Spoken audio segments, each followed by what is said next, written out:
Hello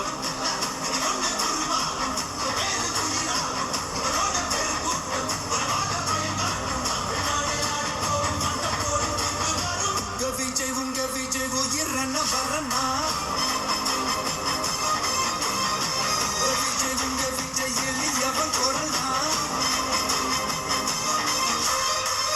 Vijay தனியாள் இல்ல கடல்னா விஜய் எளியவன் கொரனா விஜய் தனியாள் இல்ல கடல்னா கல்தானே மன்னர்களே உனக்கு கட்ட வரனா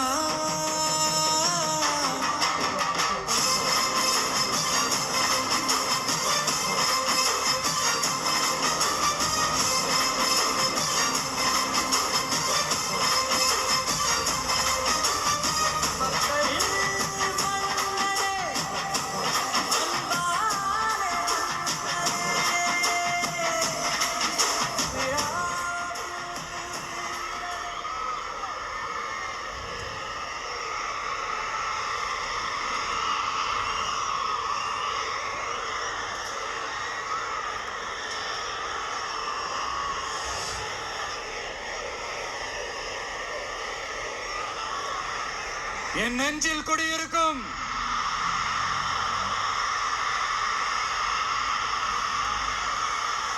புதுச்சேரி மக்கள் உங்கள் அனைவருக்கும் என்னுடைய வணக்கம்.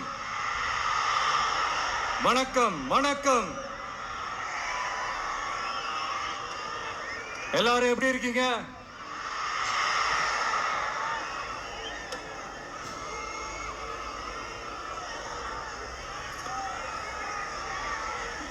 இந்த ஒன்றிய அரசுக்கு தான்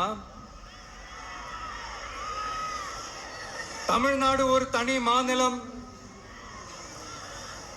புதுச்சேரி ஒரு தனி யூனியன் பிரதேசம். அவங்களுக்கு தான் தமிழ்நாடு தனி, புதுச்சேரி தனி, இப்படி எல்லாம் இருப்பாங்க. ஆனா நமக்கெல்லாம் அப்படி கிடையாதுங்க. நாமெல்லாம் வேறு வேறு கிடையாது. நாம எல்லாரும் ஒண்ணுதான்.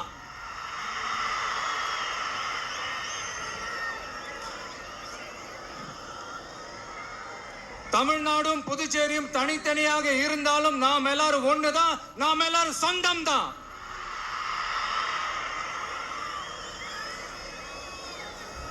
வேற வேற வீட்டுல, வேற வேற ஊர்ல, வேற நாட்டுல, வேற ஸ்டேட்ல இருக்கிறதுனால நாம் எல்லாரும் சொந்தங்கள் இல்லைன்னு ஆயிட முடியுமா? அது எப்படி முடியும்? இப்ப பாத்தீங்களா, ஒருத்தருக்கு ஒருத்தர் பார்த்துக்கும் போது அந்த பாச உணர்வு, அதுதாங்க. அது மட்டும்தான். அது இருந்துட்டாலே போதும், வேற எதுவுமே தேவையில்லை.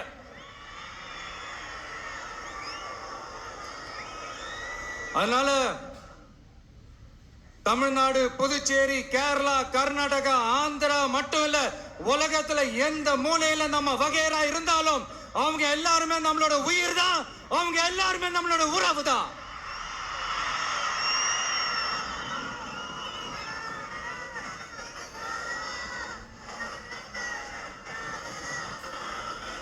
புதுச்சேரினாலே உடனே ஞாபகத்துக்கு வர்றது மணக்குள விநாயகர், அரவிந்தர் ஆசிரமம்,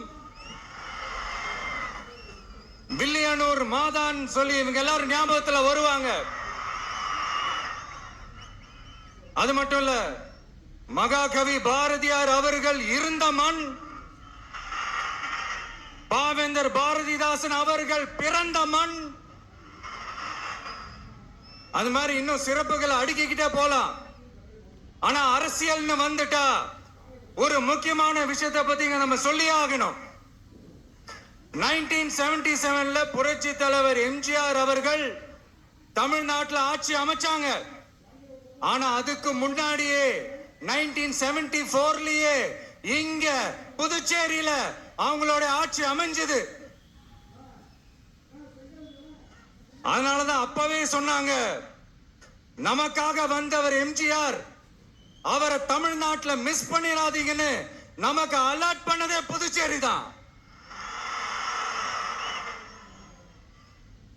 அப்படிப்பட்ட புதுச்சேரி நம்மளால மறக்க முடியுமா? அது மட்டும் இல்ல, இங்க இருக்கிற மக்கள் தமிழ்நாடு மாதிரியே புதுச்சேரி மக்களும் என்ன கிட்டத்தட்ட ஒரு 30 வருஷமா என்ன தாங்கி பிடிச்சுக்கிட்டு இருக்கிறீங்க.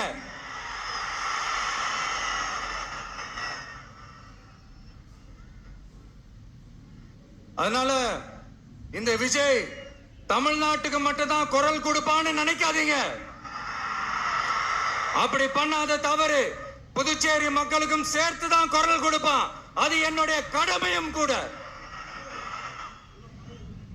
அதனாலதான் இங்க நீங்க ஃபேஸ் பண்ற பிரச்சனைகளை பத்தி இன்னைக்கு நான் பேசுறதுக்காக வந்திருக்கிறேன். அது மட்டும் இல்ல, இந்த புதுச்சேரி கவர்மெண்ட்டை பத்தி நாம சொல்லியே ஆகணும். இது டெஃபினட்டா தமிழ்நாட்டில் இருக்கிற மாதிரி நம்ம திமுக கவர்மெண்ட் மாதிரி கிடையவே கிடையாது. ஏன்னா வேற ஒரு அரசியல் கட்சி நடத்துற நிகழ்ச்சியாகவே இருந்தாலும் அந்த நிகழ்ச்சிக்கு தன்னெழுச்சியா வர நம்ம மக்களுக்கு பாதுகாப்பு கொடுத்து பாரபட்சமே காட்டாம இந்த கவர்மெண்ட் நடந்துகிட்டு இருக்கிறாங்க. அப்படிப்பட்ட இந்த புதுச்சேரி கவர்மெண்ட்டுக்கும் நம்ம புதுச்சேரி சிஎம் சார் அவர்களுக்கும் இந்த நேரத்தில் என்னுடைய மனப்பூர்வமான நன்றிகளை தெரிவிச்சுக்கிறேன். இத பார்த்தாவது தமிழ்நாட்டில் இருக்கிற அந்த திமுக கவர்மெண்ட் கத்துக்கிட்டா நல்லா இருக்கும்.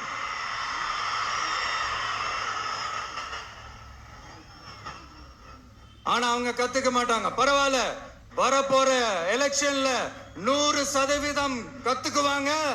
அத நம்ம மக்கள் பார்த்துக்குவாங்க.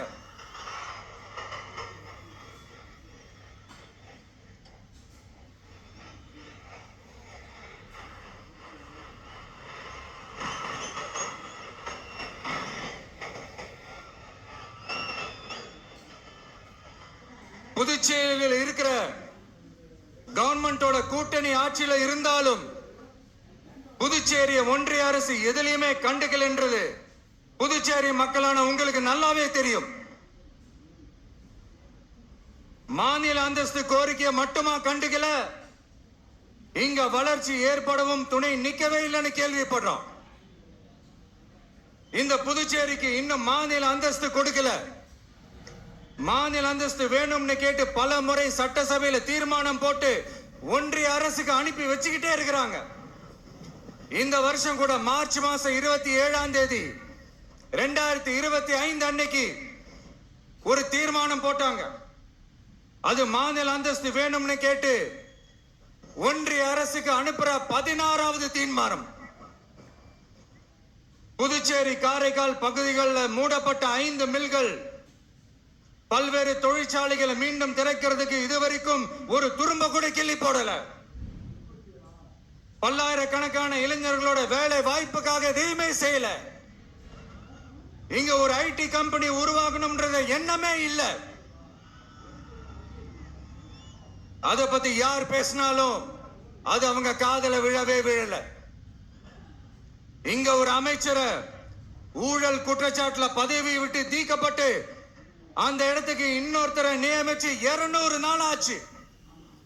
இன்னும் அவருக்கு ஒரு இலாக்காவே தரல.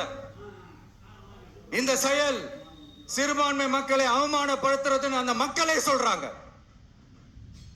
புதுச்சேரியோட முக்கிய அங்கமாக இருக்கிற காரைக்கால், மாகே, ஏனாம் பகுதிகளில் எல்லாம் முன்னேற்றமே இல்லைன்னு அந்த பகுதி மக்கள் சொல்லிக்கிட்டே இருக்கிறாங்க.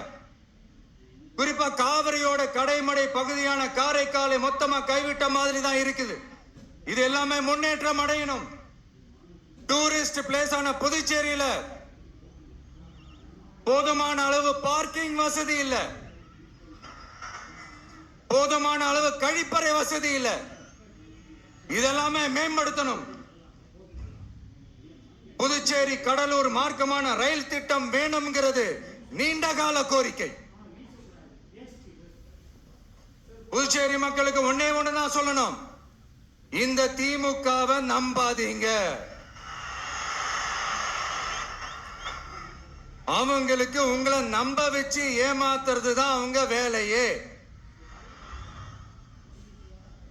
நான் சொன்ன பல கோரிக்கைகளை எல்லாம் தீர்த்து வைக்கிறதுக்கு நம்ம புதுச்சேரி கவர்மெண்ட்டுக்கும் அதோட மக்கள் திட்டங்களுக்கும் ரொம்ப அக்கறையா உண்மையா துணை நிக்கிறோம்.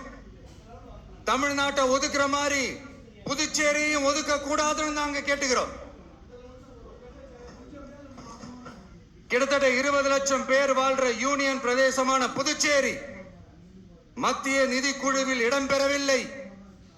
அதனால் மாநிலங்களுக்கான நிதி பகிர்தல் அடிப்படையிலும் யூனியன் பிரதேசங்களுக்கான நிதி பகிர்தல் அடிப்படையிலும் புதுச்சேரிக்கு நிதி ஒதுக்கப்படுவதில்லை. அதனால ஒவ்வொரு ஆண்டும் புதுச்சேரிக்கு தோராயமாகவே மத்திய அரசு நிதியை விடுவிக்கிறது. அந்த நிதியும் அரசு ஊழியர்களின் சம்பளம், ஓய்வூதிய தொகை உள்ளிட்ட திட்ட செலவுகளுக்கே சென்று விடுவதால் மீத தேவைக்கு வெளிச்சந்தையிலும் கடன் பத்திரங்களை கடன் வாங்குகிறது புதுச்சேரி. இந்த நிலைமை மாறணும்னா ஒரே வழி, மாநில அந்தஸ்து நம்ம புதுச்சேரி மக்களோட பல்லாண்டு கால கோரிக்கை.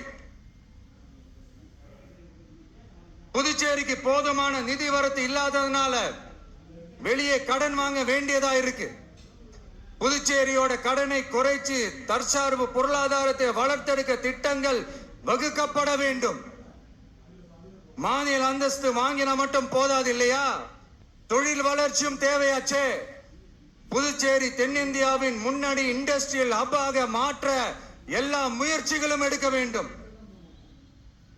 இந்திய அளவில் ரேஷன் கடைகளே இல்லாத மாநிலம் புதுச்சேரி தான். ஏழை எளிய மக்களுக்கு வாழ்வாதாரமே ரேஷன் கடைகள் தான். மற்ற மாநிலங்கள்ல இருக்கிற மாதிரி இங்கேயும் அரிசி, சர்க்கரை, பருப்பு, கோதுமை, எண்ணெய்னு அனைத்து பொருட்களும் வழங்கும் முறை சீராக்கப்பட வேண்டும். கடைசியா மீன் பிடிக்க செல்லும் காரைக்கால் மீனவர்களை அடிக்கடி கைது செய்யும் இலங்கை கடற்படை அவர்களின் படகுகளையும் பறிமுதல் செய்து விடுகிறது. அதனால் நீண்ட போராட்டங்களுக்கு பிறகு அவர்கள் விடுவிக்கப்பட்டாலும் படகுகள் கிடைக்காததால் படு மோசமான நிலைக்கு தள்ளப்படுகின்றனர். இந்த நிலை மாற வேண்டும். நான் மறுபடியும் சொல்றேன், இந்த விஜய் புதுச்சேரி மக்களுக்காகவும் எப்பவும் துணை நிற்பான். வரப்போற புதுச்சேரி தேர்தல் களத்துல நம்மளுடைய தமிழக வெற்றி கழகத்தின் கொடி பட்டொளி வீசி பறக்கும். கான்பிடென்டா இருங்க, நல்லதே நடக்கும். வெற்றி நிச்சயம். மீண்டும் சந்திக்கும் வரை நன்றி, வணக்கம்.